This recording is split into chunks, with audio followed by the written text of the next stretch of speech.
Hey,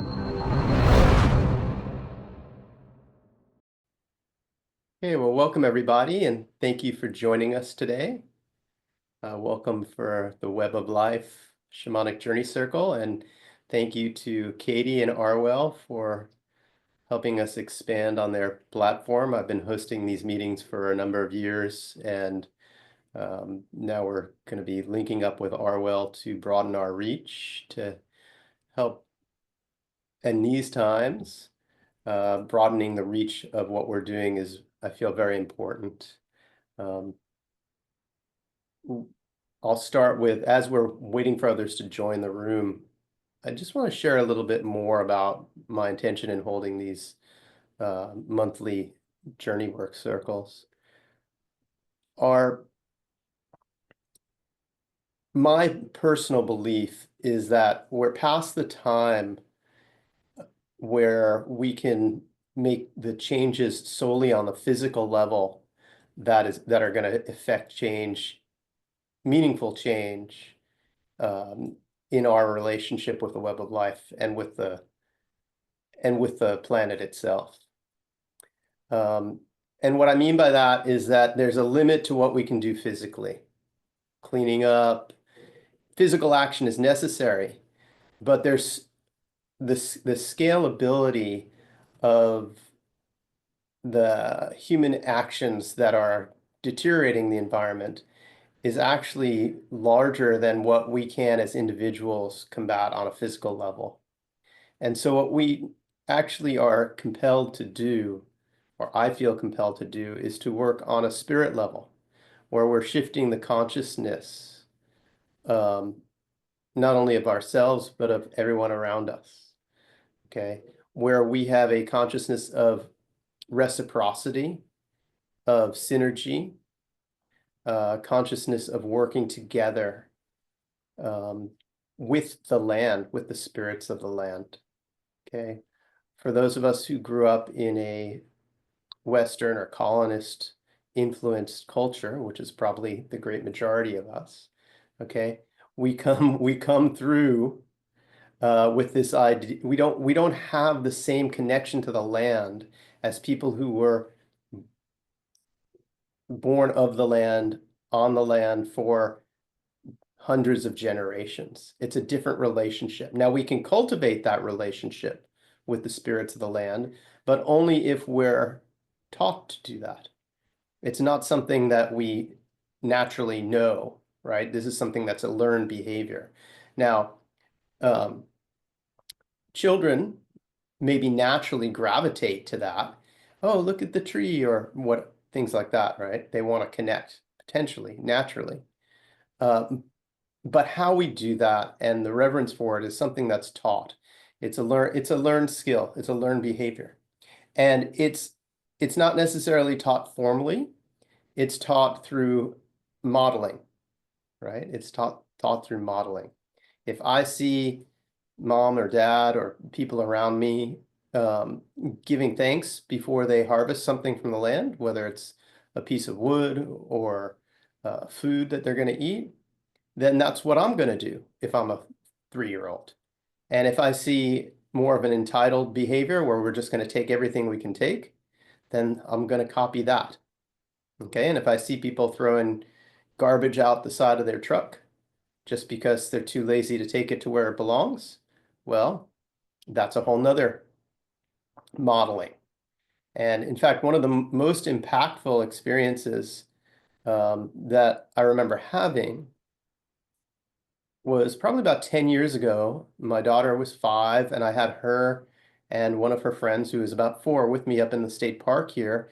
And we were at an overlook. We weren't too far. They were little kids, right?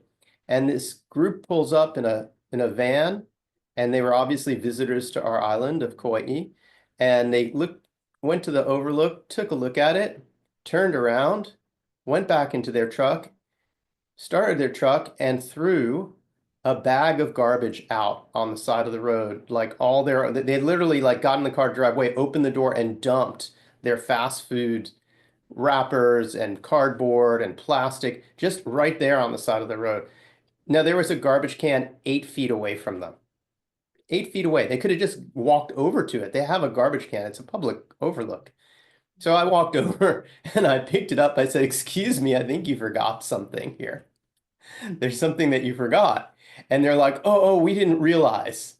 I'm like, "What do you mean you didn't realize? You just opened the door and dropped it out the door, you know?" And I turned to the kids. I said, "Is this the type of model that you want for your children? It's not the model I want for our children. I don't know what you do in your home, but in our home, you know, we take care of the environment, and it's really important." So this type of it's a consciousness, right? Me picking up trash off the beach can only go so far if there's thousands of other people throwing trash out on the beach. And so what we're doing with the Web of Life Shamanic Journey Circle is repairing the fabric of the web of life. And what I mean by that, well, there's many layers to that, but what's coming forth today is repairing the fabric of our human interactions with the web of life to create a symbiotic relationship. Now, everybody here on this call, I assume that's something you're interested in, or you wouldn't be here today, right? That calls to your heart to do that. So the more we can model that, the more we can step into that role of how do I make this contagious, if you will, right? This type of way of being contagious to others, and to spread that, that helps to repair the fabric of the web of life. Because we as humans, as Homo sapiens, where our role within the web is to be custodian and caretaker. Because we were given certain endowments as humans that separate us from other animals. And one of those endowments is the way that our brains work in a different way. Okay, we have a logic thinking mind. We don't run only on instinct the way most animals do.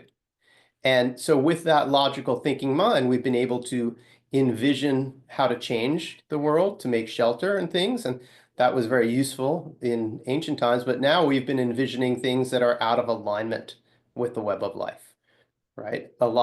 We've been envisioning things that are more taking focused or greed focused and not considering the relations that we have with the other animals, with the other plants, with the web of life as a whole. So we want to make this shift where we see ourselves as part of the web, not having a entitlement to the quote resources of the web. This is where we can heal a lot, right? And then when we step into that role, when we make that consciousness shift, then we go, "Oh, okay, I can caretake this land. Now I can use my dreaming to be able to restore what's been put out of balance and to maintain for future generations," right? So look, we're always going to survive based on what we harvest from the web of life. There's no, we don't just exist as breatharians up on top of a mountain. It's not gonna happen. But do we do this with respect? Do we do this with an eye towards the future, not just in a few years, but many generations down the line, that our actions actually make the forest stronger when we harvest the wood, not clear cutting it and planting monoculture forestry crops. But is there a way that we can, take a harvest, it's called an honorable harvest, where there's respect, where there's reciprocity, okay? And it actually makes the ecosystem stronger, right? And there's a lot of research that's been done. This is the indigenous way, at least in North America, and I believe all over the world, though I can't claim to have studied many cultures all over the world, right? There's thousands and thousands of cultures. Some may have done it differently. Uh, um, for example, with sweetgrass, right? When traditionally sweetgrass gets stronger if you harvest it, and the stands get thicker and healthier. So there's a cultural aspect to this idea that taking care of the land and the culture, the indigenous culture or the respectful culture cannot be separated. right? So in other words, if I'm in reciprocity with the land as part of that culture, I can't separate that culture from the land itself. And so when we talk about caring for the land, we also care for the custodians of the land and make that possible. There's a lot of that happens here in Hawaii, on the island of Kauai. There's multiple projects that interweave the traditional Hawaiian culture with preservation of the land.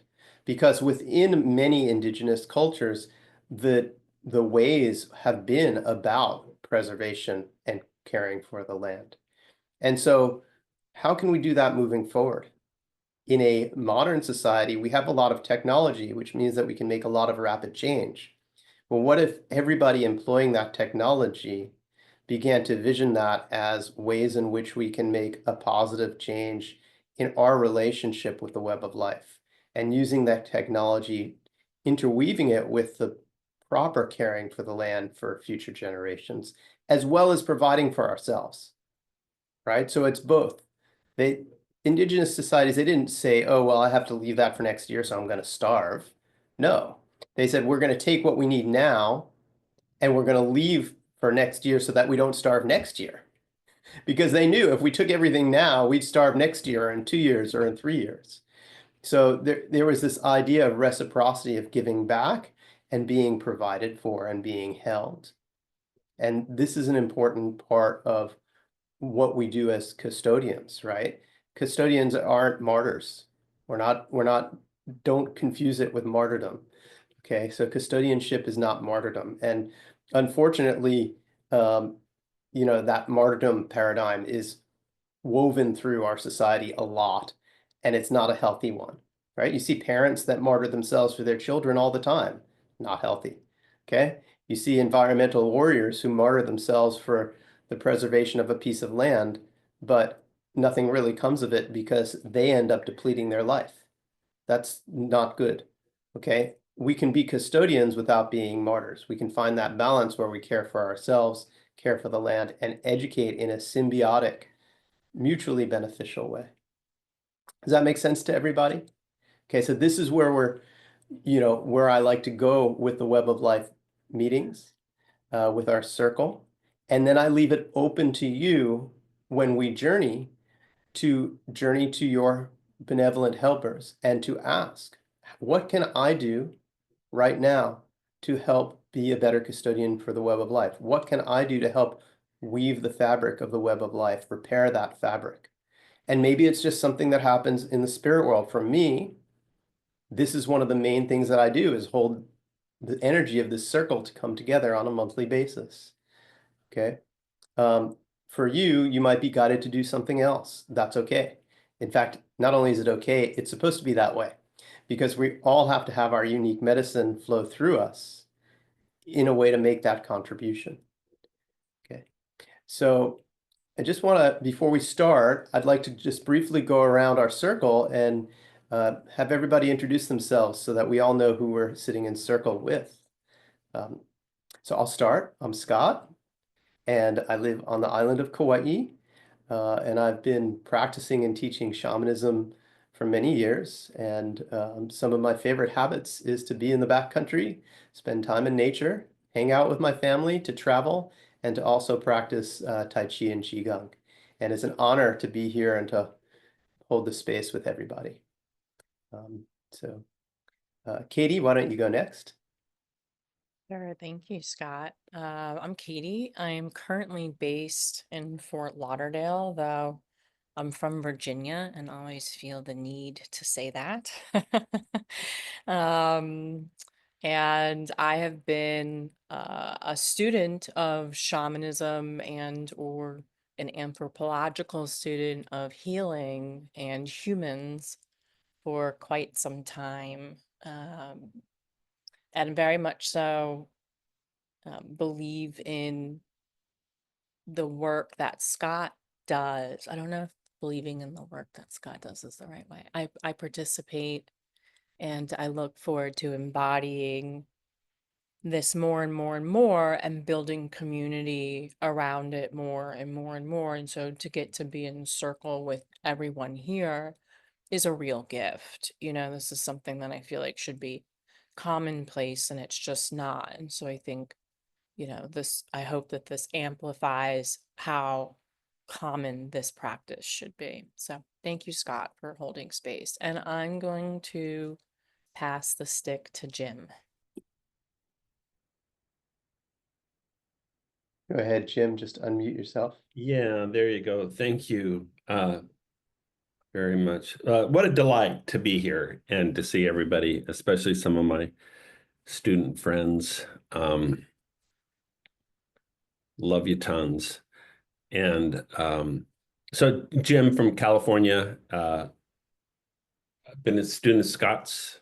I'm now in level 2 maybe courses with him, and bear medicine rocked my world and reshaping my life, and just so much, all good, all perfect right now, and just am really delighted to be here. And Scott, thank you for your leadership and your teaching.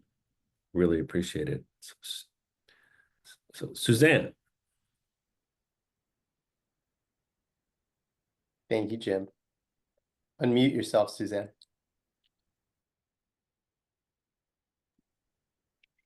Cabron, it's so good to see you. I was Jim's classmate. I'm a student of Scott's. And Suzanne, you might want to be a little careful with throwing that out, but it's okay. I love it. I love it. That's his email name. But anyway, yes, I live in Savannah and I'm a student of Scott's along with Jim, Larry, and Kathy. It's nice to be here with everybody. Thanks, Suzanne. Larry, why don't you go next? Hi, I'm Larry. I'm also a student of Scott's. We met earlier or late last year in the first class, and just had Scott, it just was so wonderful. It really changed the way I look on the world, and so thank you for that. I'm in Kapa'a right now, and I go back and forth between Kapa'a and Santa Cruz, California. And I will pass the torch to my wife, Kathy.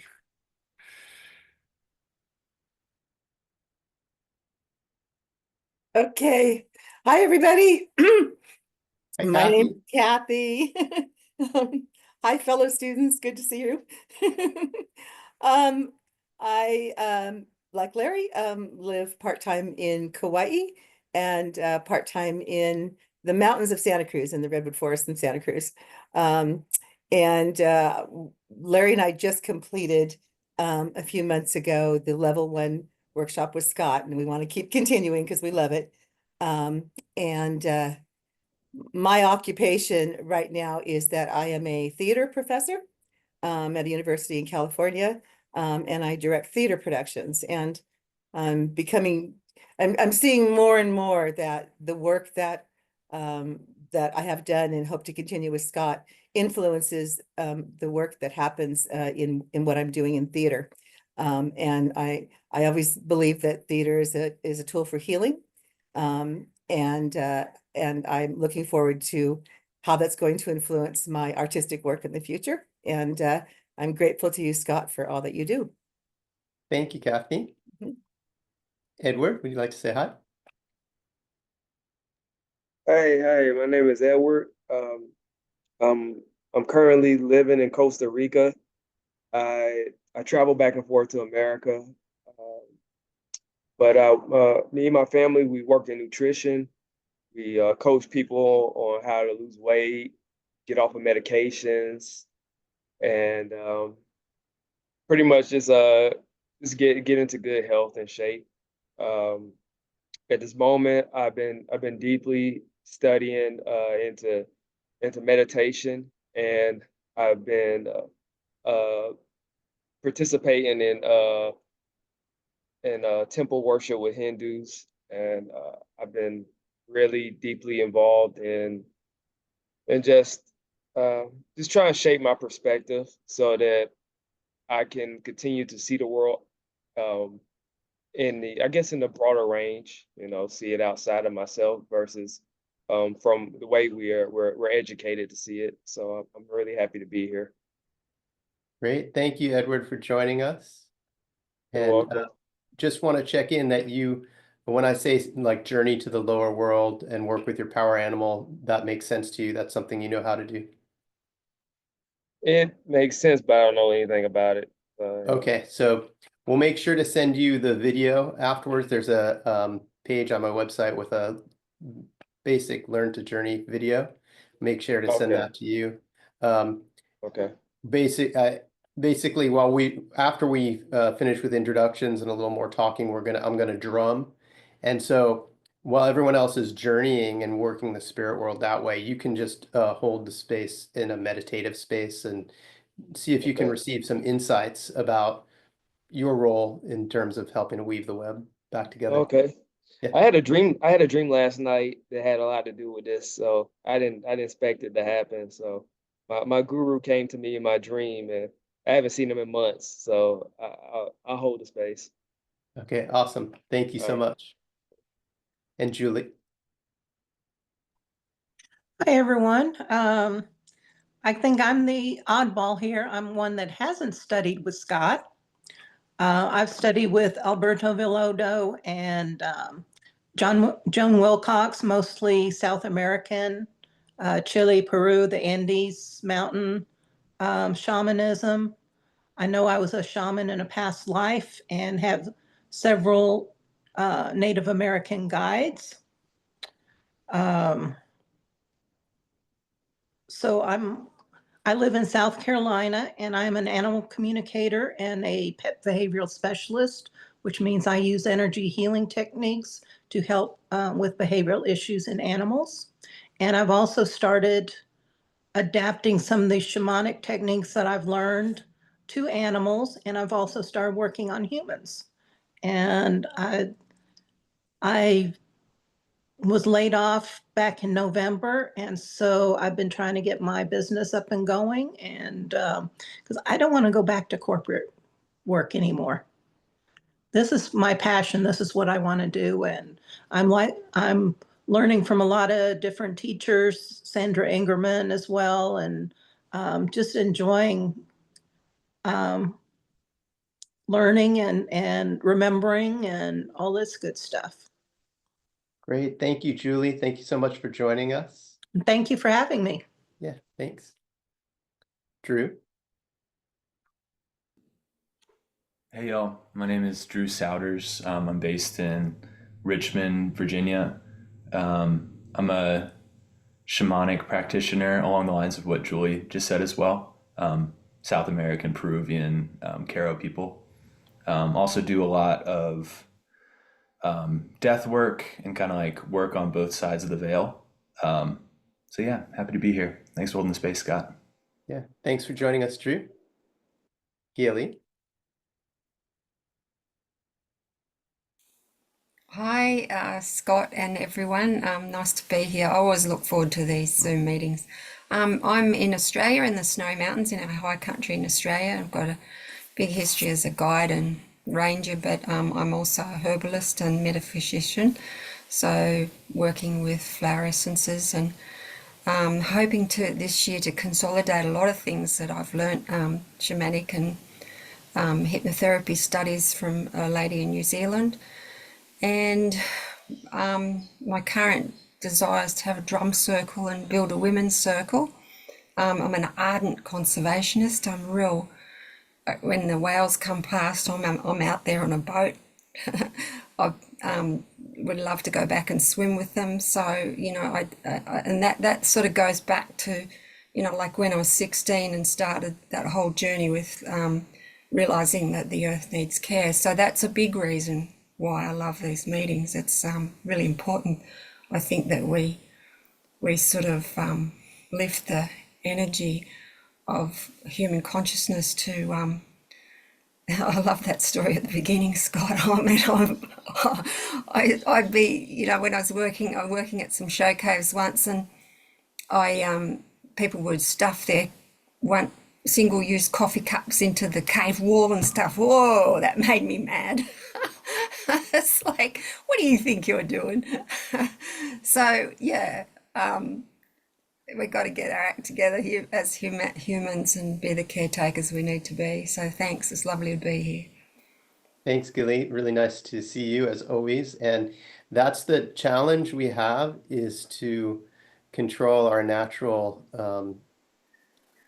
being offended by that behavior and respond in a way that actually invites those people to shift their consciousness. Because most people don't shift their consciousness if you approach them with rage. Oh, I did. It wasn't rage. I'm not saying you did. I wasn't talking about you.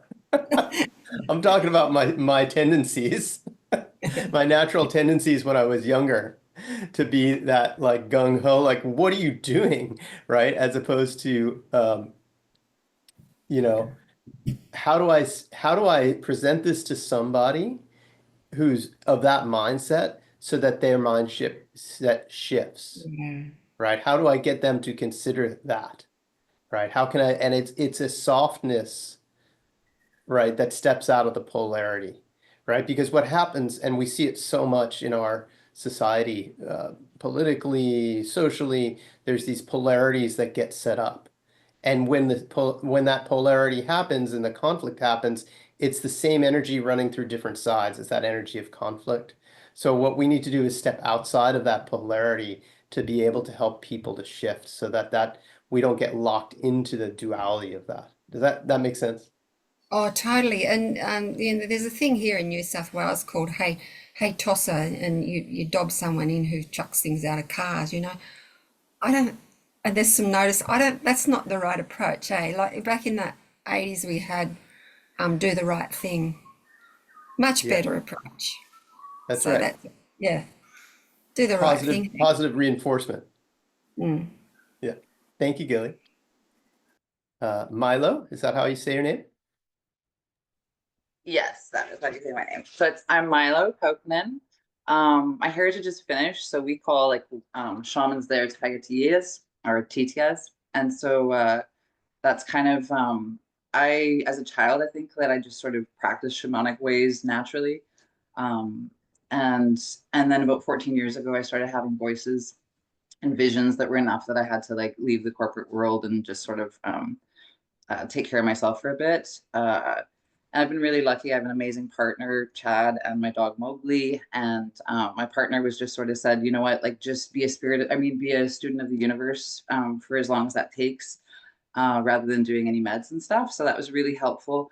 I studied with some different shamans. I kind of found my own practice to be where I deepened it. It was good to have some tools, but I just sort of naturally would consider myself an animist to communicate with everything, uh, whether on this plane or other planes. And so that's kind of where I am now. As I live on 4 acres where I'm a custodian to the land, and I do a lot of herbalism and growing and different things. And I'm just sort of wanting to have all these different areas that I'm kind of practicing. And I thought it was interesting when you were saying about the importance of us being custodians. And I liked what you were saying about approaching things in a soft way. I certainly was someone who never let anyone say anything prejudiced in public without grabbing them and shaking them and sort of, you know, being like, this is how you're gonna be. And now I'm a much different person where I communicate in a soft way about it, just because I do think that change comes gradually with some people. And I also believe that some people have been in a higher vibrational place before they came here. They're newer to Earth, so their practices they're just here to enjoy it. Not everyone's here to sort of lift and raise the vibration at this time, is how my belief system is. So I appreciated a lot of that, and thank you for holding the space. Thanks, Milo. And where are you joining us from? Oh, I'm from Vancouver Island, BC, Canada. Yeah. Great. Yeah, thanks. Thanks for tuning in. Thank you. Linda. Hi, I'm Linda. I'm from Cleveland, Ohio, and I've worked with Scott since last November. I've made it through class 1 and 2 and hoping to make it to class 3. So in the meantime, I like to come to these meetings to just connect. So there we have it. Thank you, Linda. And Sherry. Thank you for your patience, Sherry. Thank you. All right, I'm Sherry. I'm from Miami, Florida, or that's where I live right now. And I am here to hold space for the Web of Life, what Scott is doing. I believe in what Scott is doing so much because the first time I saw you in a video, there was so much sincerity in your intuitive sense. And that's what drew me to you. And I was looking for somebody who was the non-psychedelic kind of teaching the shamanistic way in that regard. And it's been a wonderful journey to have the truths emerge and thread them through into my work as a licensed psychologist and licensed massage therapist, and to bring everything into these sound bowl frequencies that I'm beginning tapes on, and now I just gotten, I don't think you know this, Scott, a hand pan. So that brings in this beautiful resonant sound of drumming as well. So it's just a wonderful adventure experience, being led towards the truth. And recently there was kind of the threat of unplugging the recycling system down here in Miami, and then they plugged it back in. But I took a peek and to see how things worked. And if things are not cleaned properly, then the pile doesn't get recycled. And it's not just me, it would be my neighbors and the neighbors' neighbors and those large dumpster trucks. So I'm thinking, okay, well, what is a way to bring to the different stores, what stores would utilize from that store what I'm giving them. And so I'm beginning the process of doing that. So it's interesting that you were talking about that as well. Not so out of the ordinary, because we are connected as a cohesive unit. So, and I'm feeling that more and more, but it just, the truth continues to emerge more vastly, and we're out of time. So it's, you know, there's no fluff here. There's just, I guess, all of us being who we are so that we can do what we're meant to do. So, Thank you, Sherry. Welcome. Thank you. And it's true. We're at a time where we just need to take actions and to not get deceived or sidetracked by the other distractions that are out there. Right. And that happens also, right? There's so much distraction, potential distraction in our modern world, right? You can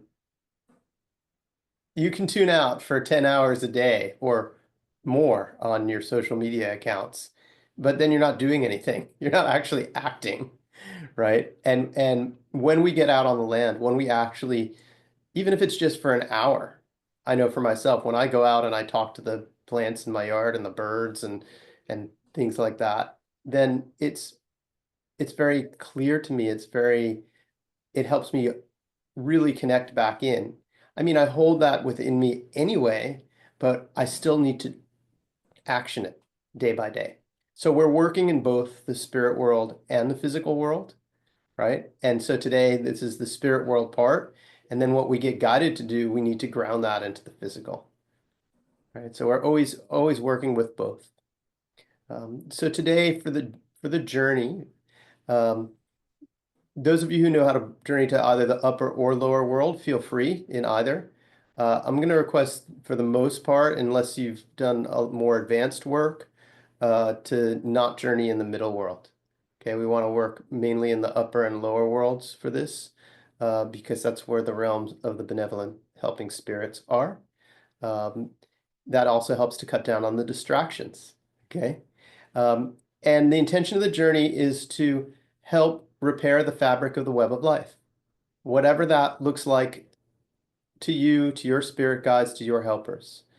And That might come in the form of, this is a specific physical action for you to take, or it might be in the form of actually healing done to the planet itself, to the spirit of Gaia within your journey, or something else entirely different that I'm not thinking of in this moment. It's a very open field as to how that might come, and I like it to be open so that we're working together in a circle with the same shared intent. Okay. And what I find happens when we work together with a shared intent is that each person's medicine flows through uniquely in the way that it's meant to flow through them to contribute to the shared intent, right? So as Milo was saying, she said, oh, you know, I studied here, but this was something natural, and I put together sort of my own practice. And that's exactly how I teach. I want everybody to step into their own medicine. There's a number of teachers out there who teach from, this is the way it's done, and this is the hierarchy, and you have to follow this dogma and this way of doing it. I don't teach that way.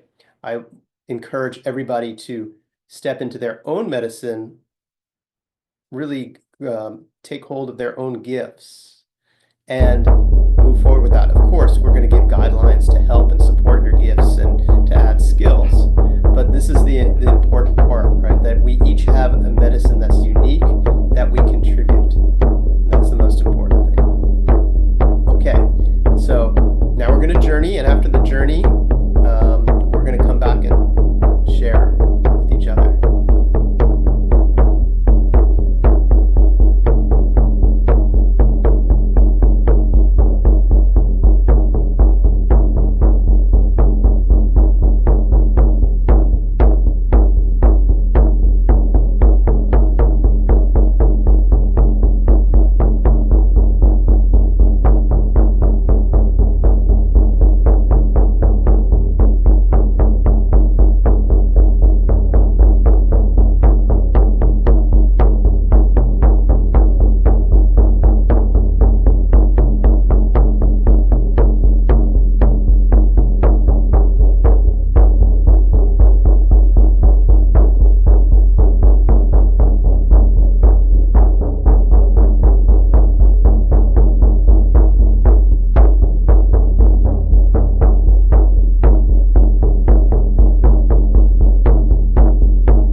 do. Thank Yeah, you. thank you, Ash. So who'd like to share first about their journey?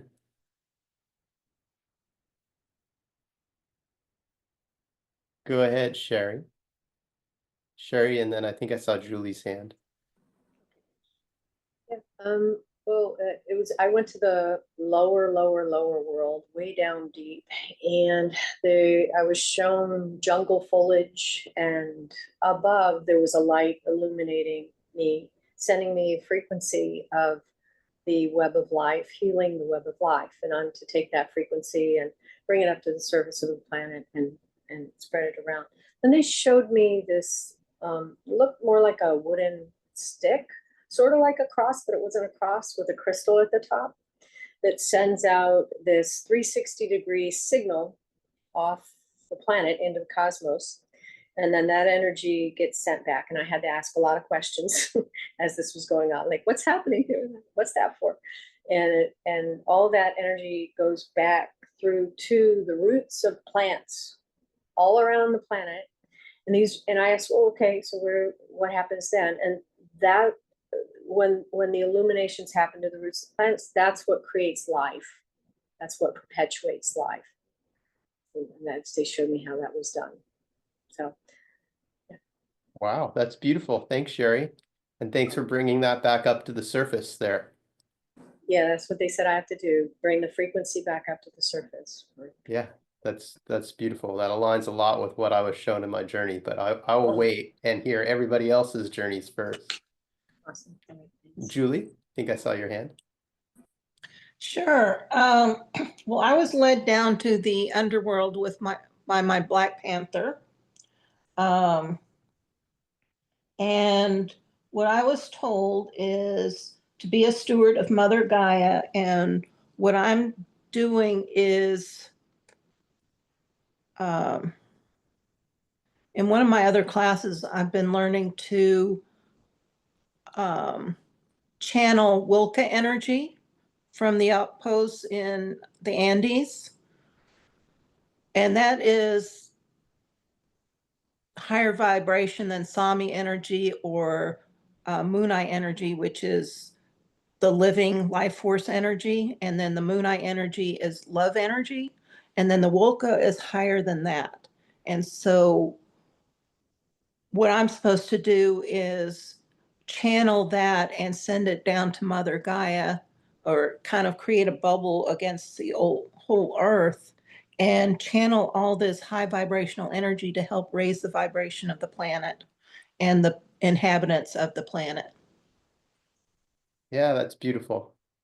And, we hear these terms in different words from different cultures, and it all comes down to bridging heaven and earth. Absolutely.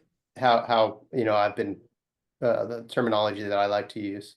So we're taking the creative essence and life force energy of the universe, or the sun, or the center of the universe, and grounding it into Mother Earth, which is a process I call spiritual grounding. Doesn't matter what words we use, the concepts are the same. When I was in Peru in June, I talked to a lot of different people, a lot of Quechua people, and we were having conversations, and they were explaining the concepts in their language and in their metaphors, and beautiful, really beautiful.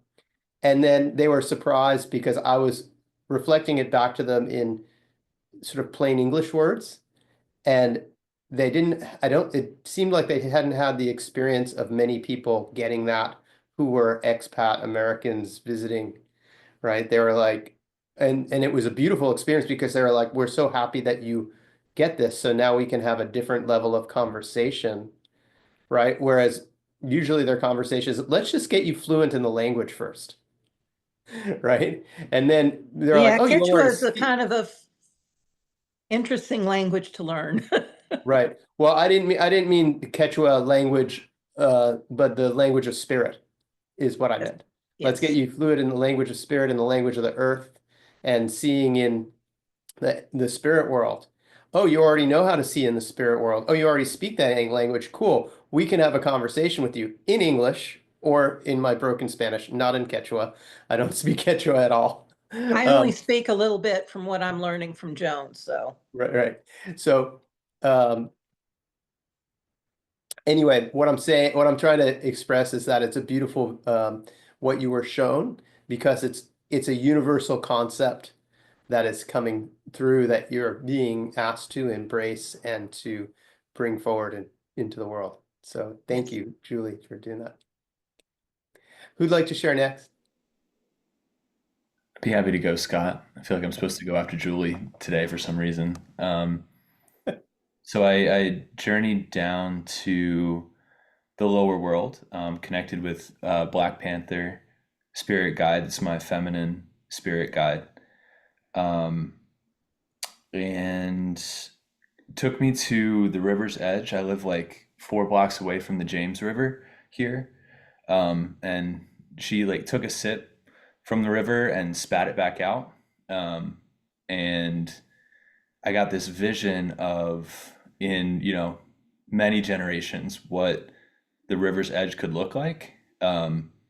And told to get involved with stewarding, or, being a custodian of the river and the water here.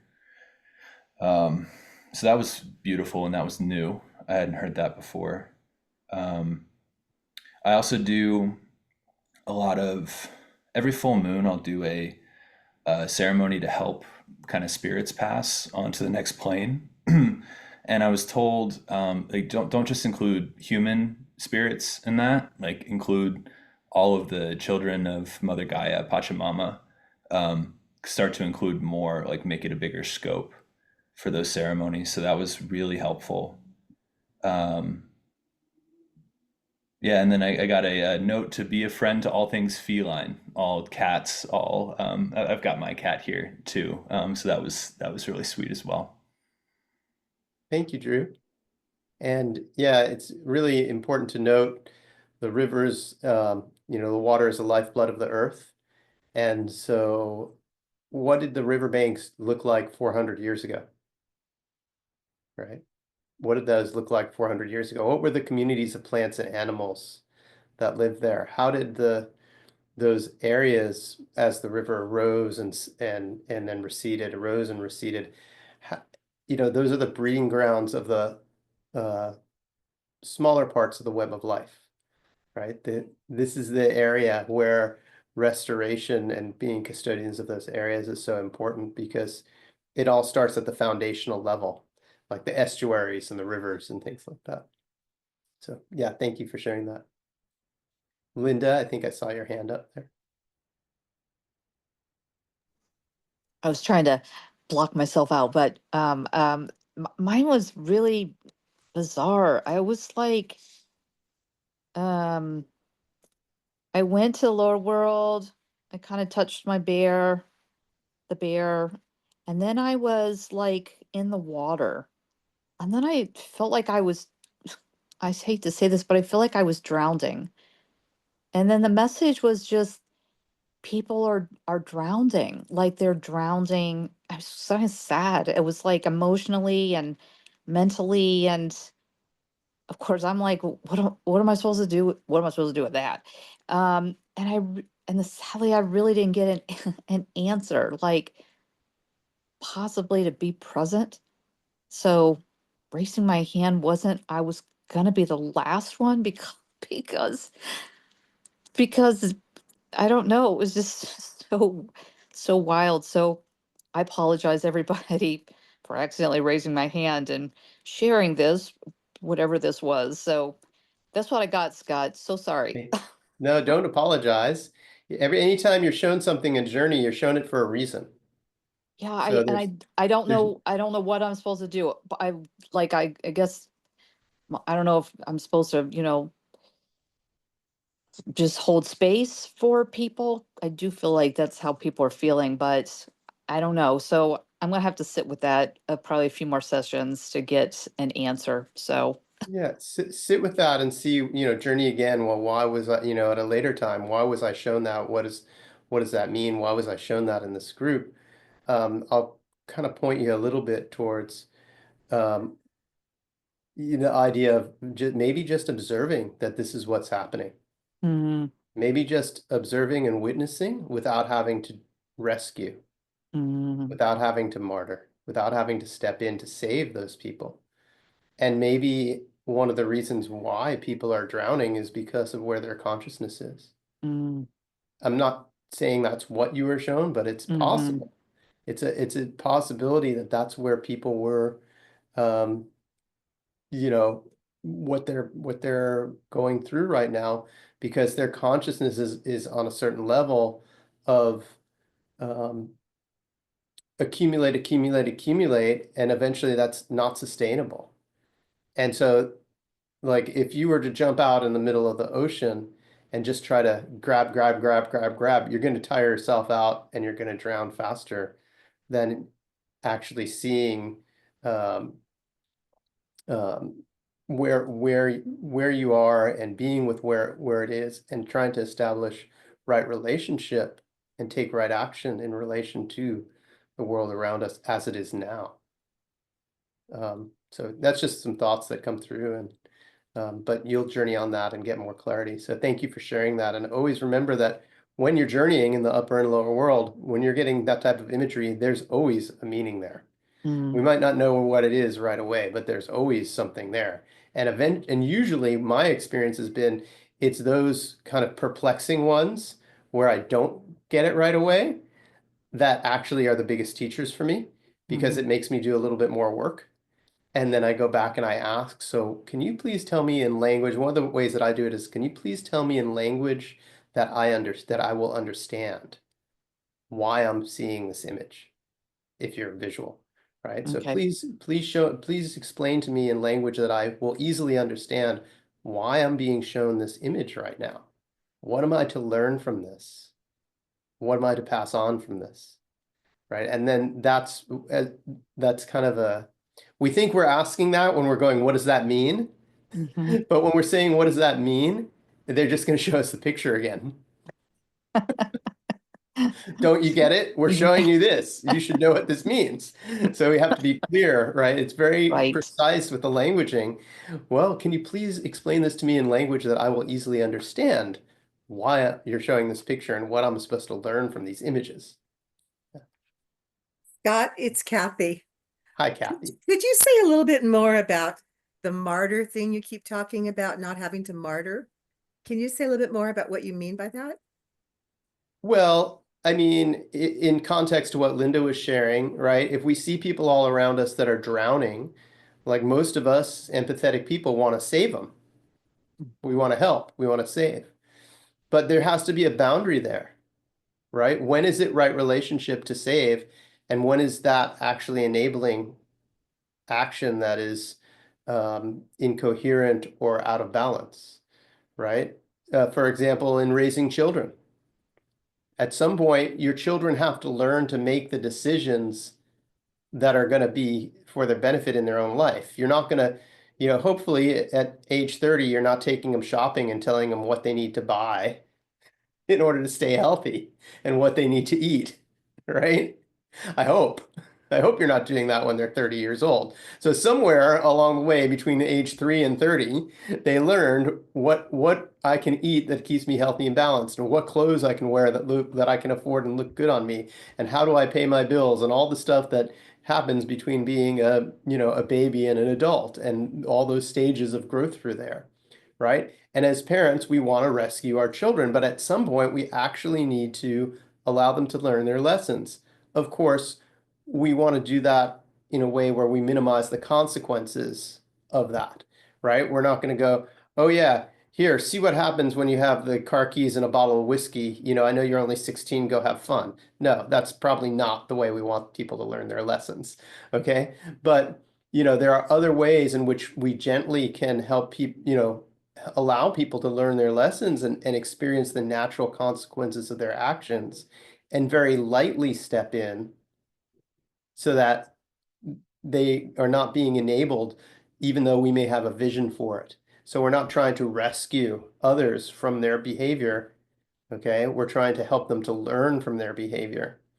Also, we tend to sometimes overextend ourselves, so save others at the expense of our own health and well-being. right? We push ourselves and we push ourselves and we push ourselves to the point where we're exhausted, and then we can't help anymore. So those are the two main things that I was thinking about. Does that make sense? Yes, thank you. Well, go ahead and share about your journey while you're up here. Okay, okay, well, thank you. Um, so I was greeted at the entrance to the lower world by a big brown eye looking through the opening at me. It invited me into the lower world, and then started showing me the eyes of nature. Look at all the eyes that are around in nature that maybe you're not seeing. Look at that mountain. Do you see the two eyes, those rock formations? Those are eyes. Look at those tree trunks. Do you see the eyes in there that you've never noticed before? Look at the land formations. Look at this waterway from overhead. Do you see the eye that's looking? The earth, the message was that the earth sees and is watching and is alive and breathing from all aspects if you just look. And then there was this flash of a huge city. So it was all nature to start with. And there was this huge city, and I had a reaction like, oh, I don't want to go in there. And I was told, yeah, you got to go in there. And so you need to go there too. You need to look at the eyes here. And then there was just flashes of people that I don't know, people after person after person after person, just all these individuals that were in the city. I don't even know what the city was. Look, they all have eyes too. And then I said, but what can I do to repair the fabric? Are you telling me that all eyes are, whether it's in nature, whether it's in, cement blocks, whether it's, what are you trying to tell me about these eyes?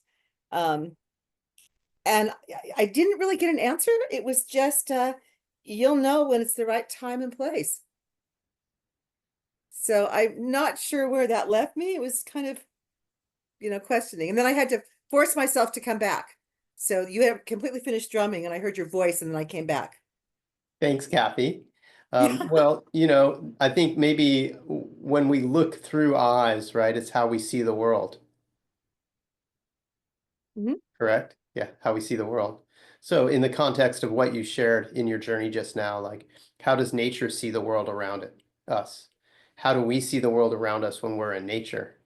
And then how do those faceless strangers in the city see the world around them? And there seems to be a bit of a difference in the way that they perceive and look, right? And so Right. I think that's quite aligned with what our question for the journey intention was about, helping people shift consciousness to see the world in a different way. Yeah, and I got that, but I just thought, how can I do that?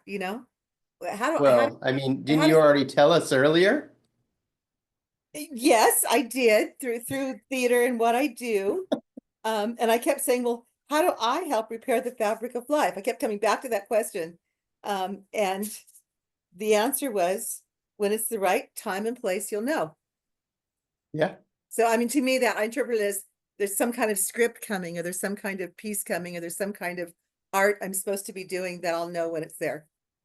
Yeah, that's what I hear when you say that you're going to get the download soon, or Okay. and then Download's when coming. you get it, you're like, oh, that will make sense. Oh yeah. Okay. Yeah. Thank you, Kathy. You're welcome. Who'd like to share next?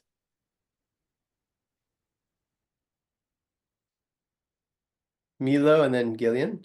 It's Milo, sorry. Milo, It's sorry. Milo. That's all right. Mine was like a weird fever dream for sure. I think of just a lot of things. So it was all over the place, but I thought it was interesting because I wasn't directing where I was going to go and enter, because I kind of wasn't sure if I wanted to hold space or if I wanted to journey. And so it ended up being like a bunch of animals that were mostly like African, that were upright like man, walking me through a waterfall that I know that is actually has a mythology to it, that during the time of waterfalls, some native people went into it and went to the lower worlds. So That was cool. And then I kind of I think I was like stuck on the why there were African animals, because earlier today I'd asked like creators, more, or whatever you want to call it, all that is, this morning, if like what animal I would be journeying with. And I'd put that question out, and then I went to take my dog out for a walk, and just as I stepped out my door, these two eagles like just spun around me and stuff, making their sounds. And so I was like, oh, that was really cool and amazing. And then as I was through, there was the eagle was walking with me, like as an upright, like walking, but had a tag to it or whatever. So like that it had been marked. I sort of, I mean, that's where I can't remember some of what happened there. But then when I was seeing, I was probably asking the question of like what to do to help the grid and help like Earth in that way. And I sort of literally Superman came and like turned the Earth backwards. And so I was kind of like, how does that happen? But I've been watching a lot of the Academy Award nominated films. So the from Wicked Unlimited, the actual song just started like playing, or that like part of it just saying like looking at the unlimitedness of things, which I believe, like, my way of thinking is that we manifest and bring things here, but that we don't jump to a new game board that's where that exists. And so ultimately, in terms of actually going back in time, you could do that if that's what your belief is, or seeing that if there's there's unlimited amounts of different Earth planes that exist, then you just jump to one where things aren't as bad.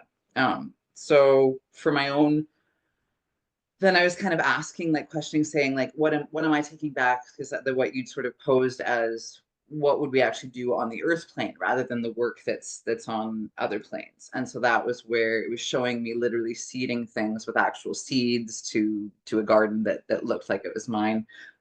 So something as basic as that, which to me I hold back a lot on, like, I'm much better at moving plants or having plants that are already there. I'm actually afraid of seeds.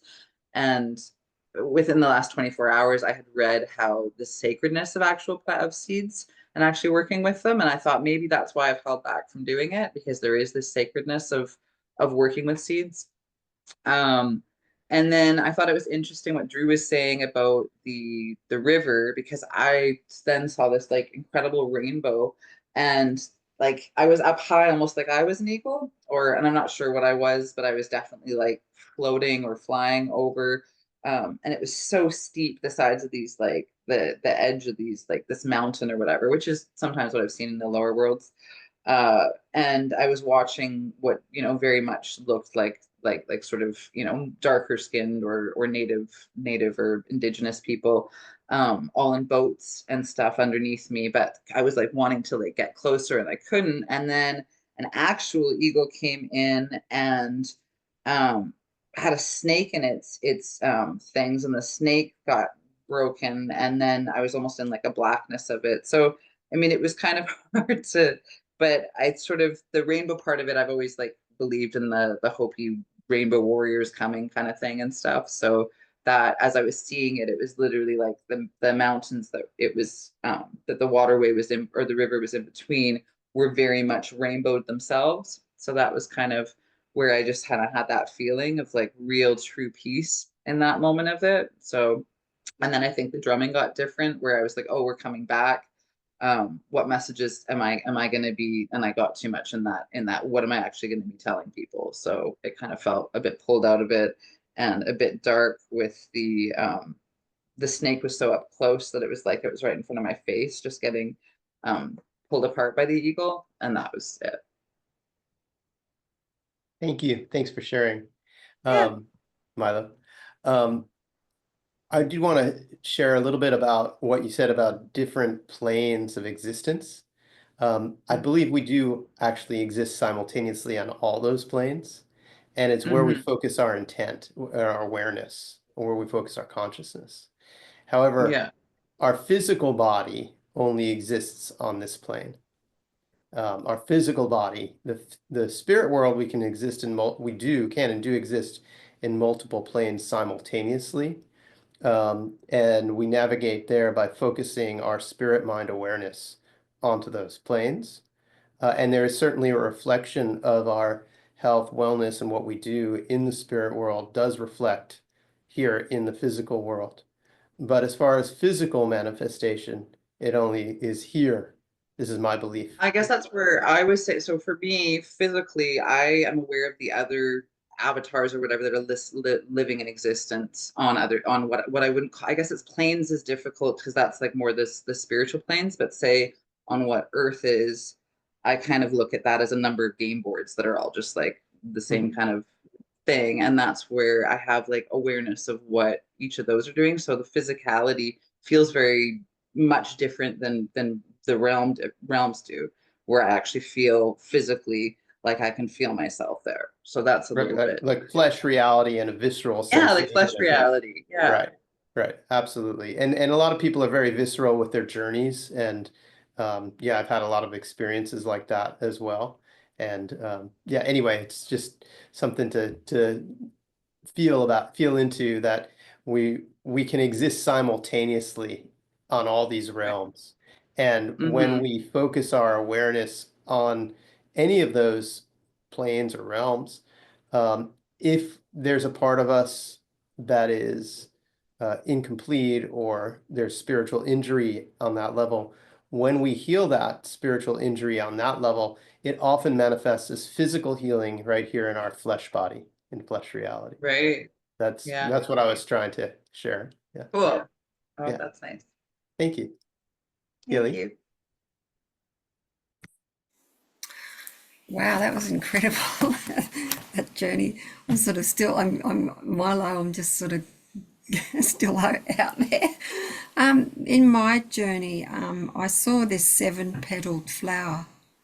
And I saw it, there was sort of just symbols, and I sort of worked into it, and I went to the upper world and worked with my totem falcon.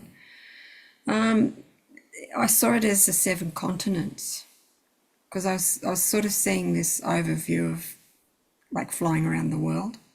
And then I also saw a bit later on like the rising sun and the symbol of the rays of golden light. But essentially I saw it as a unity, as a deep unity consciousness that we need for the new earth dawning, although it doesn't have to be like 100% everyone. But I felt that one of the ways to do that is to ground into the heartbeat of Mother Earth, and we can do that. We can entrain with that or resonate with that through drumming. Perhaps it's just because I sort of am really into creating a drum circle and drumming at the moment, and realizing what it, like more and more what that is about, and that it creates an incredible community. And because there is this great need to connect your heart with the earth beat heart, the Mother Earth heartbeat, and to understand the global community of humans, that is a need for unity of a new earth and peace, a humility and gratitude for our lives and nature and our place in the universe, and a need to be caretakers, all of us. And as others have indicated, we manifest or create the new dawning, and it's done by a collective that raises the frequency, even if it's just a minimal critical number, not necessarily everyone. So the message is to keep working on raising the frequency. It's an important role. Thank you, Gilly. No worries. Yeah, beautiful. Katie? So, naturally, you tell us not to work in the middle world. So I go to my place to drop either down or up. And where I happen to journey, I have a tribe that sits outside of my place. And so when I showed up to my tribe today, and I haven't seen them in a little bit, just to be very honest with you all. I was grabbed and held forehead to forehead. And after being held forehead to forehead, I was, every person in the tribe came up and wrapped themselves around me. And they just kept stacking, stacking, stacking. And I kept saying, hey guys, I gotta go like to the upper world or the lower world. And they were like, no, sorry, you actually need to be here. And it's like, Scott told me I need to go up or down though. So, and they're like, no, you actually need to be here. And they created a human cocoon, which I kept trying to get out of, to be honest with you. So if anyone's ever listened to me, like I'm always trying to go against what happens in my journeys. And and they wouldn't let me go. And I was very overwhelmed by emotion. The messaging was very clear. You cannot help unless you help yourself. And that's not just for me, that's for us as a collective. And to be cocooned by humans is something very necessary to heal, and or to repair this fabric. And so eventually I was allowed to travel, and I tried to go down into my lower world, which is like my fave, and I was not allowed to go. And it made me wildly emotional because I just wanted to go connect with Bear and Wolf, and I was absolutely prevented from going. And Bear was like, no, you cannot come here. And I felt abandoned, like wildly abandoned by my spirit animal.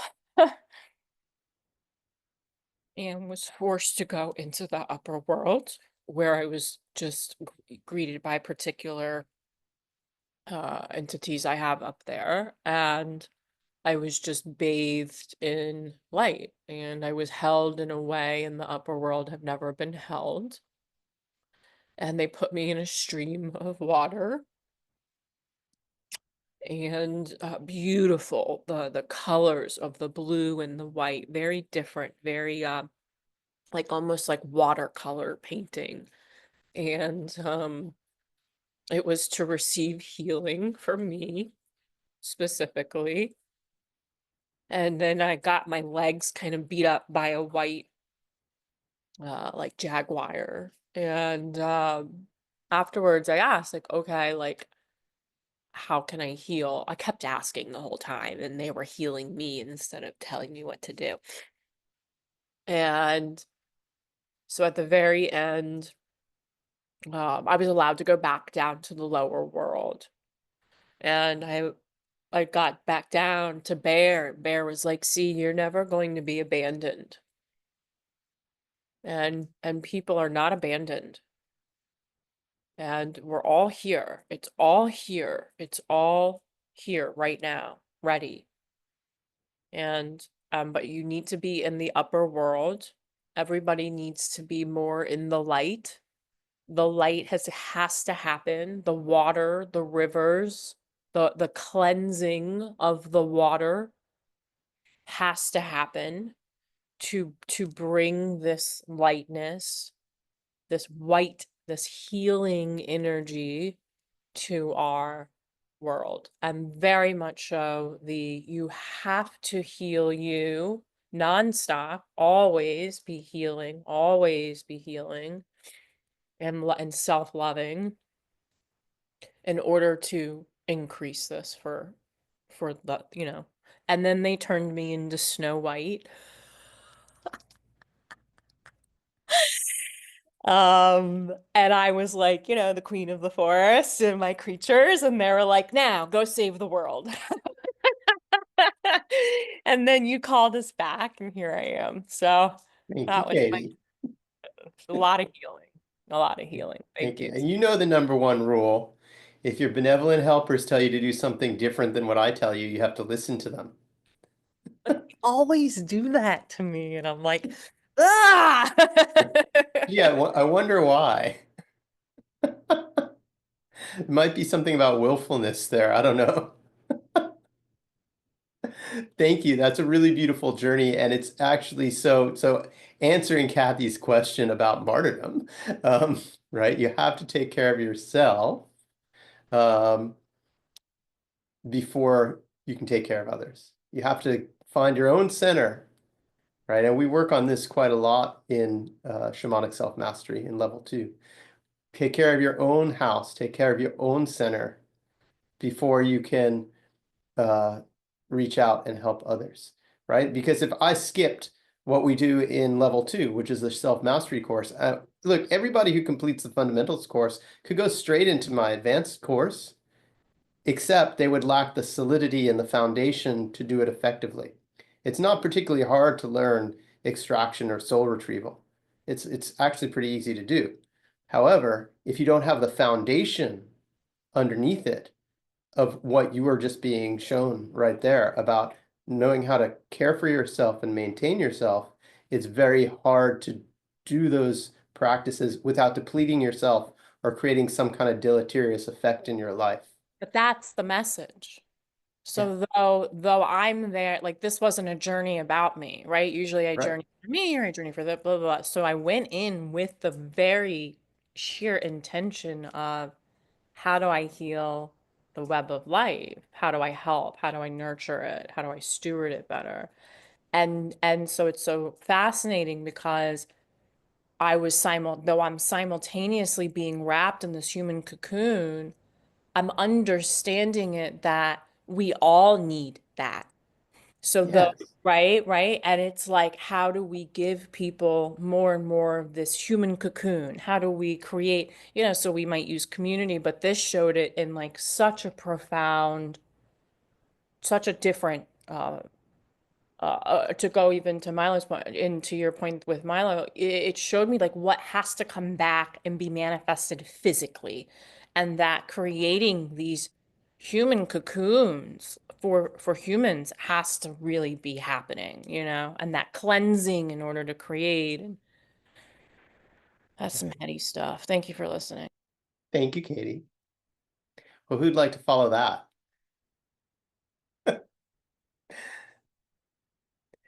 I can share if there's no other volunteers right now, because I had a very interesting journey. I sort of had three parts in one.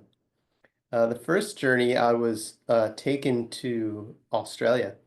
I was actually taken to northern New South Wales and southern Queensland, which is kind of right in the path of a very unseasonal hurricane, cyclone, they call them down there. Maybe the first one in 70 years that's going to hit Brisbane, which is where my wife is from and her family is there. So I was taken there in my journey, and I was like, well, am I here to like help? Like, what can we do?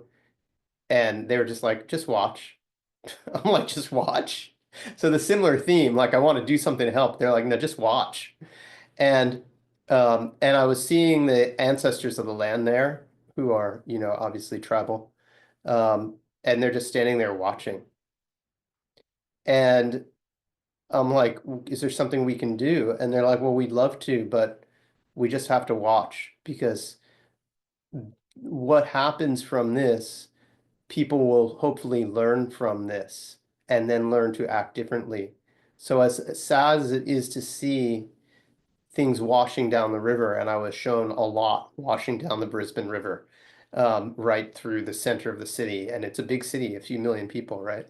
And as sad as it is to see all this being washed away, it needs to be washed away in order for people to start to pay attention and to change their consciousness. And so that was, I was like, well, okay, I'm just going to drum for a minute and not journey and just let that sink in. And so I did. And then I was like, okay, well, what can I do in my day-to-day life?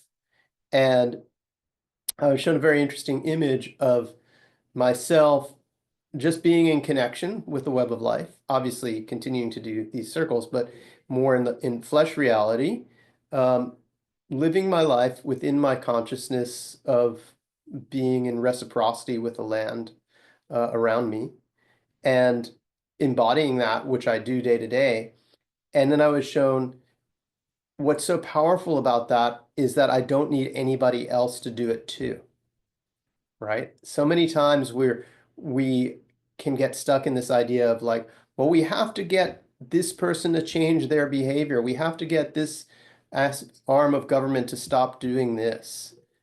But what I was shown is actually we need to be proactive and do what we do in modeling reciprocity, and then to allow those ripples to move outwards, which is one of the reasons why I hold these journey work circles, to be proactive, and then whatever flows through you guys here, or whatever you feel inspired by through this work, or what somebody else in our circle has contributed to this work, maybe someone else is inspired by something someone else said, then that ripples out and it becomes wider and wider and wider. But we're not trying to change anyone, we're just changing ourselves.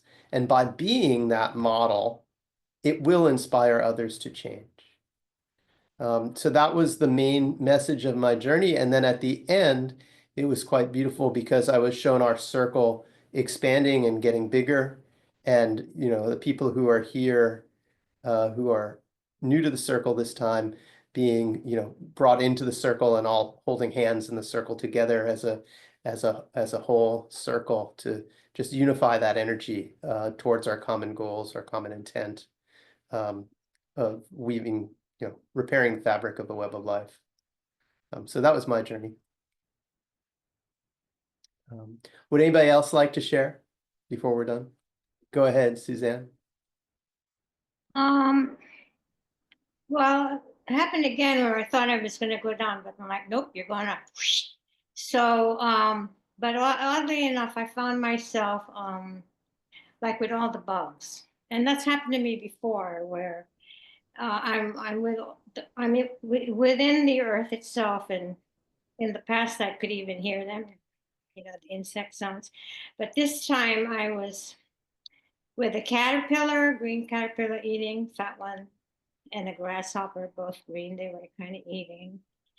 And I was small, but I couldn't see myself. I could just watch them. And then I had an image of a soldier in a gas mask, kind of like what you see. Not glyphosate kind of thing. This is more like war, sarin kind of, you know, like how that's destroying the earth, or has destroyed the earth. So I was sort of just watching. So what does that mean exactly? What can I do? And then I started to see these spirit guides, some of whom I had seen before and some I had not. And they're dancing again. Remember I told you they're doing their ritual. They're dancing. So now like there's a whole bunch of them, and they're doing this ritual. And then it's finally like the light bulb goes on. It's like, oh, you want me to come there and dance with you. I get it. Because it took, when it was only one doing it, I like, what the hell is this guy doing? But now it was a bunch of them. Yes, come up here. It's what you said earlier, this lady, to raise the frequency. So as if we're like praying more. So come up and journey and join the ritual, dancing or whatever. But that was my understanding. Thank you, Suzanne. And yes, there's a big part of this ceremony, this ritual of dance, where we celebrate the earth, right? And unfortunately, a lot of that's been lost in our modern society. Most of our rituals around celebrating like a graduation or a birthday or a human accomplishment or retirement or a promotion or marriage, which are all very worthy things to celebrate. And what's missing is, are we celebrating the harvest? Are we celebrating the abundance that we're given? Are we celebrating the passing of the seasons, right? And so this is part of the giving thanks. This is part of the reciprocity that we have with the web of life.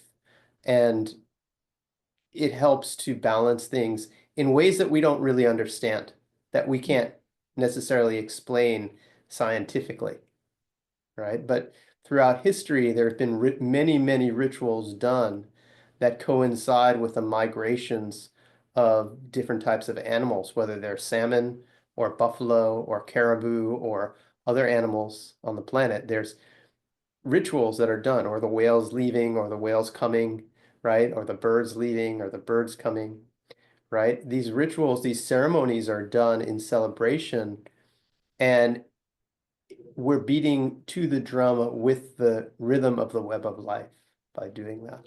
So we're in training with the rhythm of the web of life, and then being able to see through the eyes of the web of life, right? It's very different if anybody spent extended periods of time in the backcountry, where I'm talking like 1 to 2 weeks or more, without any vehicles, without any cell phones, with just living, maybe you took some tents and food with you.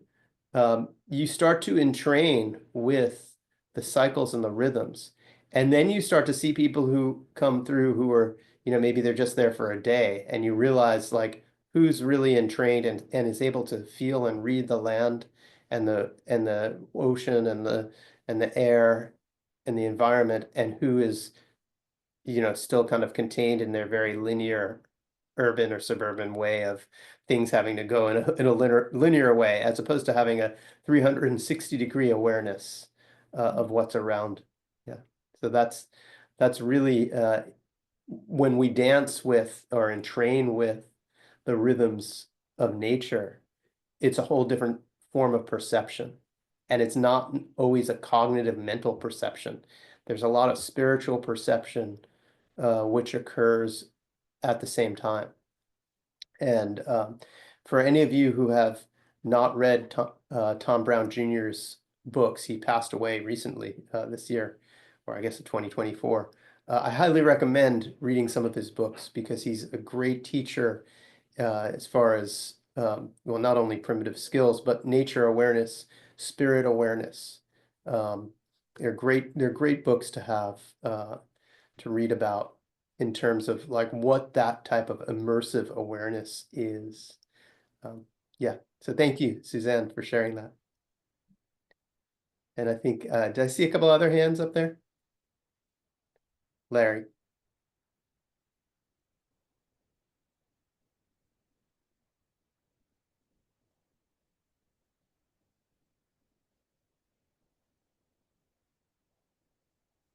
Sorry, I was pressing the wrong buttons. You're here, you're good. Okay, so yeah, my journey was kind of simple, actually, and in one respect. Wolf would not let me go down to the lower world. I was immediately taken to the upper world, to the spirit that I have up there, that I've named her the White Lady, and all I know is that she's this bright ball of white light. That's all I can describe her as, because that's all I see when I'm there. And the message I got from her was, and Wolf said, no, you need to be with her. That's you got to go there. And so the message I got from her was to show kindness and patience to the people around me. And because basically I've been a shit for a little while, because for a lot of reasons that are happening in the real world here in my house, and then politically and all that crap that's going on. And I've pretty much been a shit to the people around me, especially those that are closest to me. And I was told to get myself in order first. And I was thinking now about someone who said something earlier about healing yourself before you can help the planet and the web of life. And that was the message I got. The message I got was to be kind and be patient, and do that myself first, and then I can get and do something else for the rest of the spirit world and the planet. So that's the way it ended. It was a very simple thing, but very pointed at me individually. Yeah, beautiful. And that's a beautiful mirror, beautiful reflection. And that's a responsibility that we all carry, right? We have to really own our own stuff. We have to walk the walk. It's not just a talk, it's a walk, right? And it's not that we're being in any way disingenuous. It's that we all have our own blind spots. We all have our own habits that we've cultivated from decades ago, response patterns or reaction patterns. And that's the key, right? That's the key right there, where we get in there and we find, well, what agreements do I have about myself, the world, and my place within it that I didn't even choose for myself that are running my life? And those of you who have, gone through some of my courses, the second and third levels of my courses, know that that's a big part, commanding the second attention. We spend a lot of time on that. And I can tell you personally that that has transformed my life more than anything else I've ever done. For me personally, that work. And I have an ongoing book of literally a couple of thousand agreements that I've changed in the past 10 years about myself, the world, and my place within it. And they go from very seemingly simple ones, like I'm not good enough, to very much more complex and personal ones. And each time it always takes me out of that duality. It takes me out of that polarity, right? Because the polarity is, if I'm not good enough, then the polarity is, well, I'm going to justify that I am good enough, right? And we see this in rebellious teenagers all the time, okay? But the truth is, I'm good enough as I do my best, and my best is good enough for me, or however you're going to rewrite that for yourself, right? So there's no pushback. You step out of that duality. And that's what we're talking about, right? When you talk about, well, something goes a certain way and then I become, not so pleasant to the people around me, right? I mean, we've all done that. It's not unique to you, Larry. Don't worry. You're not unique in that way. We all do that, right? Well, what is that? Right? On some level, I probably learned in my life when I was a little kid that if things don't go my way, if I throw a tantrum, I'll get what I want. At least that's what I learned when I was a kid. Okay. And if you grew up with parents who thought that they were, being nice to you by enabling you, by going, oh my God, what's wrong? We're going to rescue you. There's that martyrdom thing again, that rescuing thing again. Then you probably grew up with a little bit of feeling entitled to throw a tantrum when things don't go your way. But, when the thing is if you've been practicing that for, 5 or 6 decades or more, it's pretty deeply scripted into our limbic system and into our subconscious patterning. And so what we do with the shamanic work is we're able to uproot that, because in journey work, we're in theta state. And when we're in the theta brainwave state, we can actually remove and rewrite those programmings.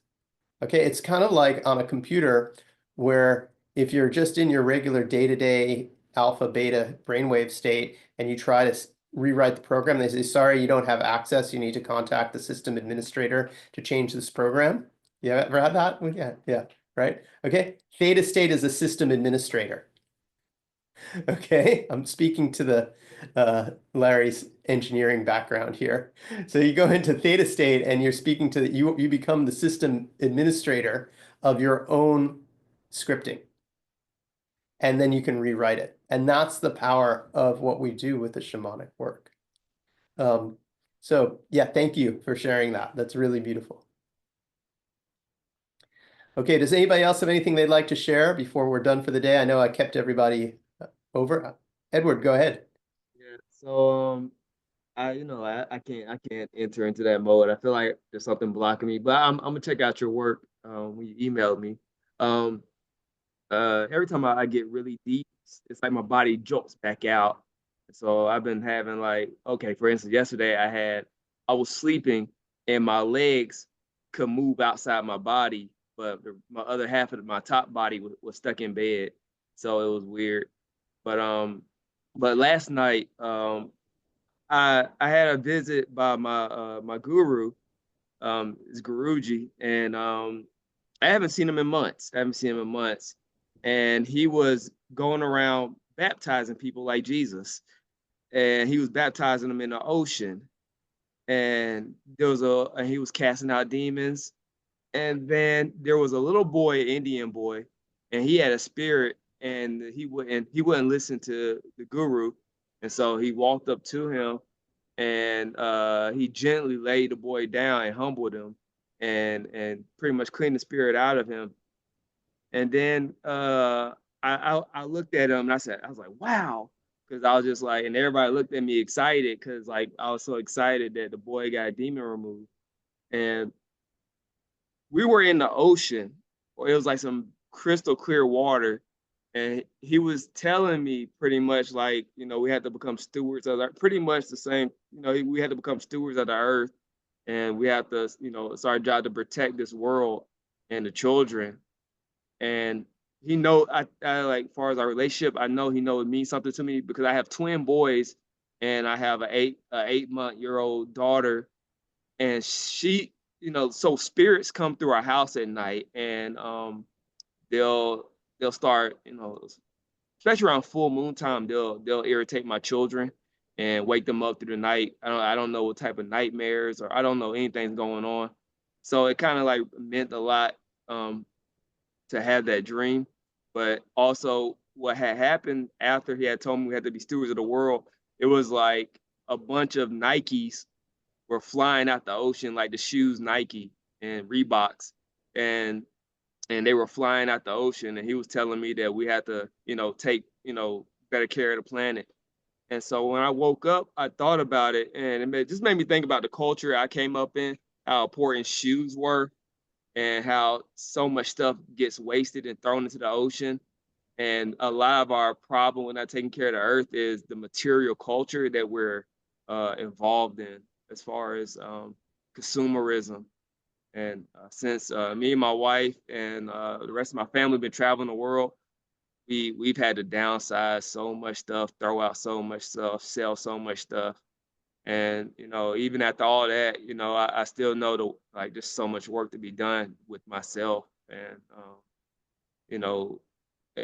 just the safeguard our children, both on the, ecology and spiritually, like, keeping those spirits away. And so that's all I had to share. Thank you. Thanks, Edward, for sharing that. And I want to just touch a little bit on two things that you said. One, about receiving that similar message of being custodians of the planet. And yeah, that doesn't matter what heritage or culture or religion or belief system or spiritual path you go through. That's something that's shared commonly by anyone who is following an authentic path.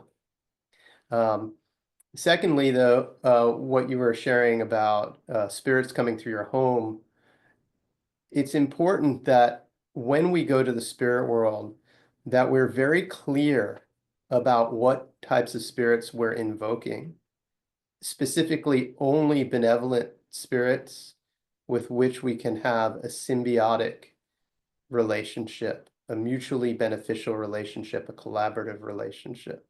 It's extremely important because once we open those doorways, as we were saying earlier, there aren't a lot of boundaries once that doorway is open. The boundaries in the spirit world are very different than the boundaries in flesh reality. In flesh reality, we have concrete boundaries. In the spirit world, there are not concrete boundaries.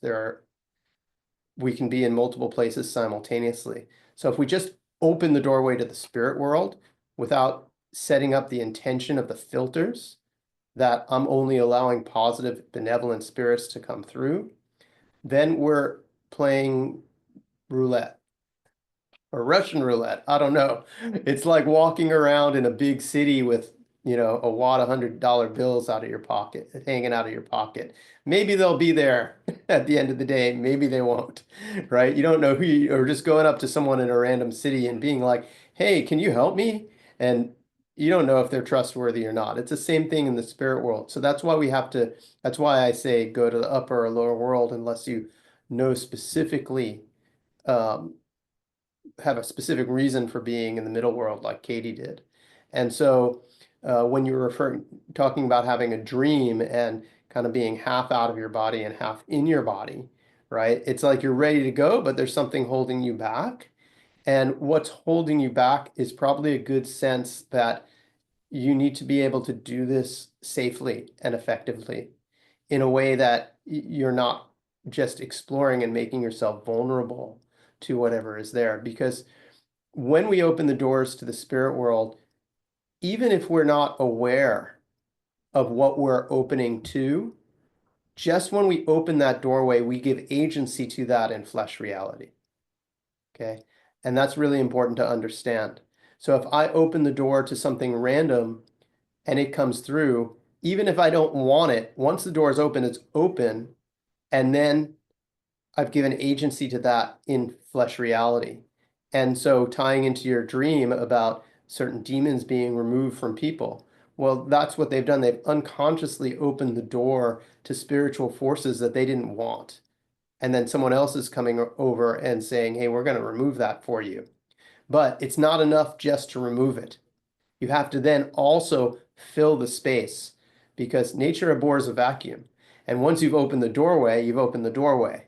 So you have to not only remove it, but you have to also consciously call in something that's positive, life-affirming, symbiotic, that works in a collaborative and synergistic way with us. And in exchange for that help that we receive, we embody that medicine. We embody that medicine and we bring it forward into the earth and flesh reality. We essentially spiritually ground those messages that were given. So we become agents for that medicine. We give agency to that medicine, which is the medicine of reciprocity with the web of life, for example, or whatever other medicine you're called to carry. Okay. So I hope that makes sense for you. Did that add a little clarity to your dream and what you were shown? Yeah, it did. It did. And yeah, I'll be contacting you through email if that's okay. Yeah, that would be great. Thank you. Yeah. Because I'm not getting much answers on any of this stuff. And I know I'm changing, and I'm on Meditate. I can feel stuff moving around, and I don't know what to do anymore. Right. Well, and sometimes yeah, sometimes we feel, mhm. right? It's a feeling awareness rather than a vision or a heard awareness. Right. So you feel stuff moving around. I know I feel a lot of stuff. I used to feel tons of stuff and I had no idea what it was. Now, when I feel stuff, I at least have a language to be able to understand, well, what is that I'm feeling?